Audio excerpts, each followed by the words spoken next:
diberkati oleh Tuhan. Marilah saatnya kita menyiapkan hati kita untuk menerima sapaan firman Tuhan yang diambil dari Injil Matius 13 ayat 1 sampai 9. Injil Matius 13 ayat 1 sampai 9, dilanjutkan ayatnya yang ke-18 sampai yang ke-23. Injil Matius 13 ayat 1 sampai 9. Nanti saya akan membaca judul ayat ganjil kita baca kaum perempuan, ayat genap dibaca kaum laki-laki. Yang ganjil dibaca kaum perempuan, yang genap dibaca kaum laki-laki. Saya akan membaca judulnya terlebih dahulu. Injil Matius 13 ayatnya yang pertama sampai yang ke-9. Perumpamaan tentang seorang penakut. Pada hari itu keluar Yesus dari rumah itu dan duduk di tepi danau. Maka datanglah orang banyak berbondong-bondong lalu mengerumuni dia. Sehingga ia naik ke perahu dan duduk di situ. Sedangkan orang banyak semuanya di pantai. Dan ia mengucapkan banyak hal dalam perumpamaan kepada mereka. Katanya, adalah seorang penakut keluar untuk menakut. Pada waktu ia menakut, sebagian benih itu jatuh di pinggir jalan. Lalu datanglah gunung dan memakannya sampai habis. Sebagian jatuh di tanah yang berbatu-batu, yang tidak banyak tanahnya. Lalu benih itu pun segera tumbuh karena tanahnya tipis. Tetapi sesudah matahari terbit, layulah ia dan menjadi kering karena tidak terbakar. Sebagian lagi jatuh di tengah-tengah semak itu. Lalu makin besarlah semak itu dan menggigitnya sampai mati. Dan sebagian jatuh di tanah yang baik, lalu berbuah.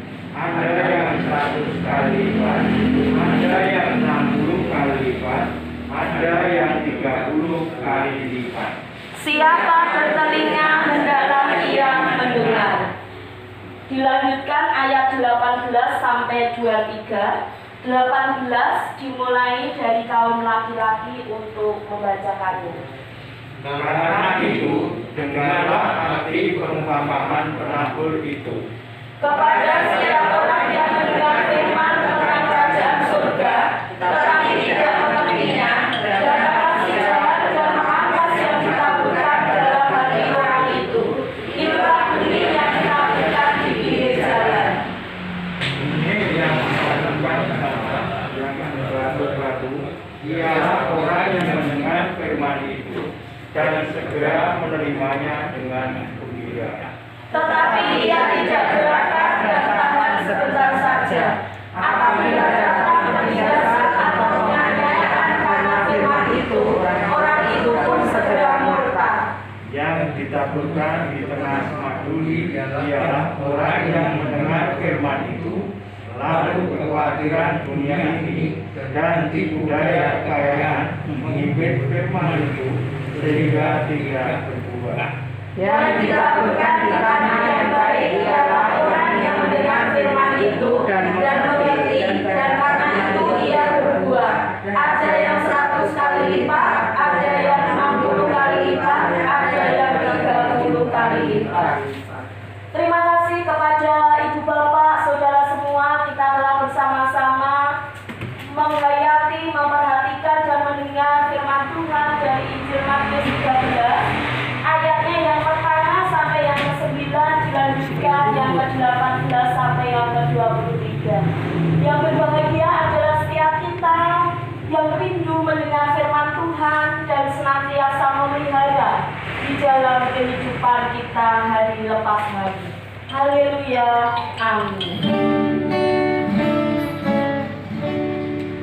Haleluya, haleluya, haleluya.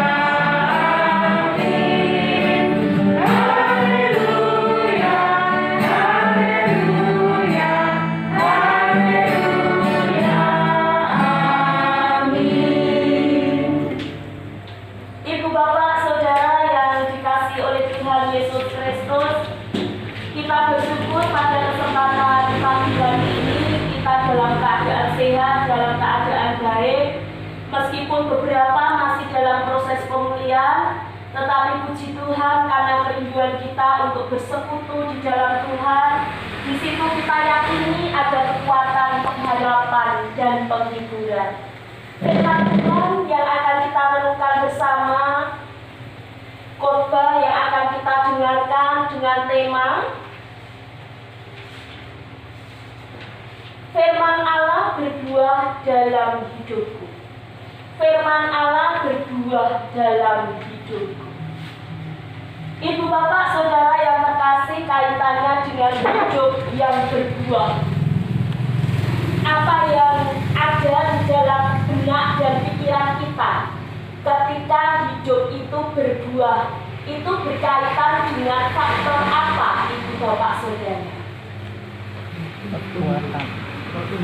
Pertumbuhan bisa, perbuatan, berdampak bisa,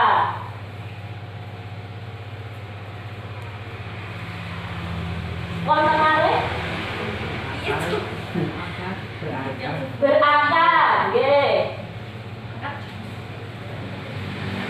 hal yang menarik Bapak ketika kita berbicara dengan tema berbuah, di situ ada pertumbuhan, berdampak, lalu apa? Kualitas dari buah itu. Lalu selain kualitas juga banyaknya kuantitas. Oh, ternyata buah ini kualitasnya baik, terus berbuahnya juga banyak. Berdampaknya akhirnya dipetik, lalu bisa kita bagikan beberapa orang, tidak hanya dinikmati oleh pemilik pohon atau buah tersebut saja. Ketika kita menghayati bersama pada bacaan firman Tuhan ini, ternyata kualitas dan kuantitas itu perlu berjalan seiring, ibu bapak saudara. Karena dua hal itu juga memiliki makna sendiri-sendiri. Kalau kualitas itu kaitannya dengan tingkat baik buruknya suatu kadar dan mutu. Baik tidak tahu kualitasnya, mutunya. Kalau berkaitan dengan kualitas itu dikaitkan dengan kepribadian seseorang, maka orang itu akan memiliki kepribadian yang baik. Lalu tadi dikatakan berdampak hidupnya. Ternyata dengan kehadiran pribadi ini bisa membawa dampak yang positif bagi orang-orang di sekitarnya, tidak menjadi batu sandungan. Itu yang namanya kualitas. Lalu kuantitas itu berarti apa tadi? Banyaknya jumlah benda atau sesuatu. Dan ini menjadi penting dalam pengajaran perumpamaan Yesus tentang apa tadi, ibu bapak saudara? Tentang perumpamaan tentang penabur. Penabur. Tadi ada beberapa gambaran. Pertama, itu ada penabur. Itu bibitnya, itu benihnya itu ditabur di tanah yang berada di pinggir jalan. Tanah itu sering diinjak-injak orang yang berlalu. Maka tanah itu akhirnya kalau sering diinjak-injak itu menjadi, tanah itu menjadi keras. Benih itu hanya berada di atas tanah dan akhirnya dimakan burung. Benih itu pun akhirnya apa, ibu bapak? Gagal tumbuh dan berbuah. Dan tanah yang keras ini juga bisa menjadi gambaran dari orang-orang yang apa, ibu bapak saudara? Yang mengeraskan hati. Mengeraskan hati. Kondisi seperti ini dimanfaatkan oleh iblis itu untuk mencuri firman Tuhan. Karena apa? Hati kita keras, tidak mau menerima kebenaran firman Tuhan. Bebal. Itu yang pertama. Tadi tanah yang berada di pinggir jalan. Yang kedua, tanah yang berbatu-batu. Permukaannya memang tanah, namun lapisannya tadi hanya sedikit, tipis, sedikit tipis. Benih itu pun dapat tumbuh, tetapi apa ibu-ibu, bapak saudara, akarnya tidak kuat. Akarnya tidak kuat, persediaan air dan nutrisi juga terbatas. Tanaman ini pun tak dapat bertahan. Ia layu, ia kering pada saat matahari terbit. Gambaran matahari yang panas menyengat itu adalah gambaran kesulitan-kesulitan hidup yang dialami. Contohipun kalau mau pergumulan-pergumulan ekonomi, penyakit, penganiayaan, lalu godaan-godaan duniawi. Begitu cepat seseorang itu dapat antusias menunjukkan kegembiraannya menerima firman Tuhan, antusias menerima firman Tuhan. Namun hal itu hanya sebentar. Ketika godaan itu datang, ketika ekonominya hancur, ketika sakit penyakit itu datang, tidak bisa bersyukur, bersyukur. Jadi firman itu hanya sementara pada saat dia itu mendengarkan, tetapi ketika di lain waktu, di lain hari menghadapi kesulitan, dia tidak akan menjadi kuat lagi. Itu yang kedua. Lalu yang ketiga, tadi pertama di pinggir jalan, kedua di bebatuan, ketiga di semak duri. Semak duri. Tanah itu memang subur, ibu bapak saudara, namun saya tadi dipenuhi semak duri yang mengganggu benih yang ditanam. Semak duri yang hijau dengan benih itu akan bersama-sama menyerap air, akan bersama-sama menyerap nutrisi. Nah, semak duri itu menggambarkan apa ibu bapak saudara? Menggambarkan apa? Kesulitan, kekhawatiran. Semak duri itu menggambarkan kekhawatiran dunia yang membelit dan mematikan kehidupan mereka. Sekarang ini banyak orang-orang yang terjangkit penyakit itu tidak secara fisik, tetapi secara psikis, jiwa, kekhawatiran, ketakutan, ketidaknyamanan. Nanti seperti apa? Itu justru menjadi faktor yang menjadikan kita sakit secara jasmani, secara fisik. Itu berasal dari psikis tadi.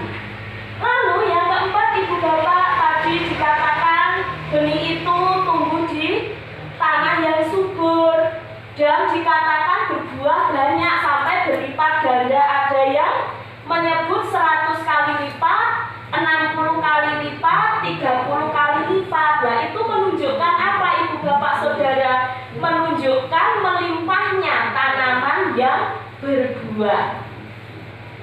Tanah yang subur itu menggambarkan kesungguhan pendengar firman Tuhan itu yang baik. Ternyata pendengar firman Tuhan yang baik itu dapat kita lihat dalam kehidupan sehari-hari. Terjadi perubahan tidak dalam hidup kita. Kalau tidak ada perubahan yang baik, berarti kita belum bertumbuh, kita belum tadi berakar, kita belum berbuah, kita belum berdampak.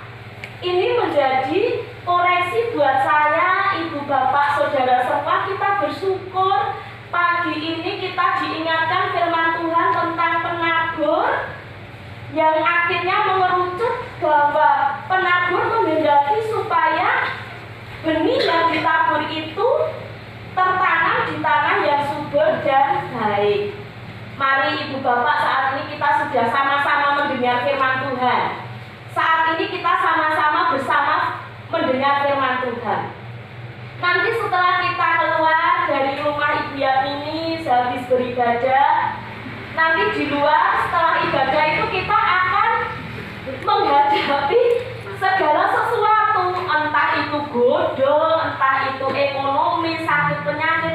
Nah, apakah kita akan tetap menjadi pendengar dan pelaku firman Tuhan yang setia, atau sekedar hanya kita rutinitas kalau ke gereja setelah itu ya sudah hilang apa yang kita terima dan kita dengarkan bersama.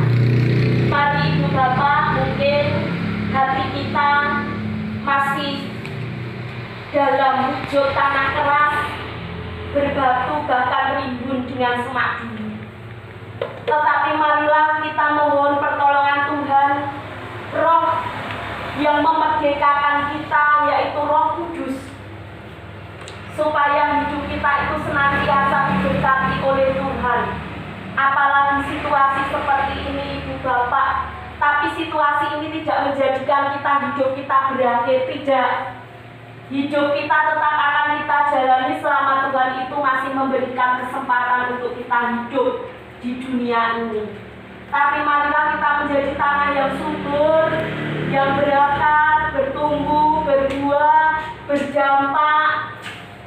Inner beauty kita muncul, kecantikan, kegantengan dalam hal rohani. Batiniah kita, itulah yang akan kita rasakan dan dirasakan oleh orang lain. Hati-hati dalam setiap perkataan kita, perbuatan, tingkah laku kita. Biarlah apa yang kita lakukan itu senantiasa menjadi berkat bagi setiap orang yang mendengarkan. Tuhan memberkati kita semua, Ibu Bapak dan anak-anak yang dikasihi oleh Tuhan. Kiranya dengan firman Tuhan ini hidup kita disegarkan. Yang letih lesu dan berbeban berat, kita memiliki semangat yang baru untuk bangkit dan berpengharapan kepada Tuhan. Amin. Saat ini kita akan masuk saat hening. Dan nanti saya mohon untuk doa agar kebaktian Bapak Kresna Widodo untuk berdoa. Oh, tidak ada. Ibu Luciana untuk berdoa supaya kita dikuatkan dalam iman, dan keluarga Ibu Yasmini yang saat ini kita bisa hadir diberkati oleh Tuhan. Monggo Ibu Luciana.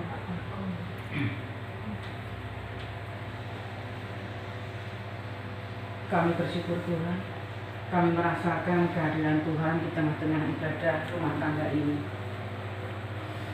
Kami telah menerima berkat istimewa dari Tuhan, yaitu kebenaran firman Tuhan yang senantiasa mengingatkan kepada kami agar kami senantiasa untuk taat kepada Tuhan. Jangan hanya ketika kami sedang beribadah, tetapi mampukan kami untuk mempraktekkan dalam kehidupan kami setelah kami pulang dari ibadah. Mampukan kami Tuhan untuk menjadi saksi Kristus yang hidup di tengah-tengah kesulitan kami, di tengah-tengah kondisi keprihatinan saat ini Tuhan. Mampukan kami tetap semangat, kami tetap berpengharapan kepada Tuhan. Kami percaya Tuhan senantiasa menyertai. Tuhan memberikan jalan yang terbaik untuk kami Tuhan. Dan mampukan kami untuk tetap yakin akan penyertaan Tuhan dalam kondisi apapun. Bapa di surga, kami bersyukur Tuhan telah kumpulkan kami, anak-anak Tuhan, dalam ibadah rumah tangga di rumah Ibu Yasmini. Berkati kami semua Tuhan, kuatkan iman kami, agar kami semua kuat untuk menghadapi semua kesulitan dalam hidup kami saat ini. Bapa, kami berdoa untuk keluarga Ibu Yasmini saat ini bersedia ditempati untuk ibadah kami semua. Tuhan berikan berkat istimewa, berikan kesehatan khususnya Ibu Yasmini dalam masa pemulihan habis operasi. Tuhan berkati obat-obatan yang diminumnya, sehingga menjadi sarana untuk kesembuhan Ibu Yasmini, sehingga Ibu Yasmini dapat sembuh seperti sedia kala. Dan Tuhan tetap berikan semangat yang baru untuk menjalani kehidupan yang akan datang. Juga anak dan cucunya Tuhan lindungi, Tuhan berkati dimanapun mereka berada. Tuhan berkati juga aktivitas dan pekerjaan seluruh keluarga di rumah ini Tuhan. sehingga mereka dapat mencukupi kebutuhannya dan keluarga di sini dapat menjadi saluran berkat bagi orang lain. Bapa kami di surga, kami menyerahkan Tuhan seluruh kehidupan kami di dalam tangan. Jika sebentar lagi kami akan pulang ke rumah kami masing-masing, kiranya Tuhan sertai. Tuhan tuntun kami sehingga kami selamat sampai di rumah kami masing-masing, bertemu dengan keluarga kami dengan sukacita di dalam Tuhan. Ampuni segala dosa dan kesalahan kami Tuhan. Jika selama peribadatan ini ada dosa yang kami lakukan ataupun dosa yang sedang kami pikirkan, hanya di dalam satu nama Tuhan kami Yesus Kristus kami berdoa dan mengucap syukur. Terima kasih Tuhan.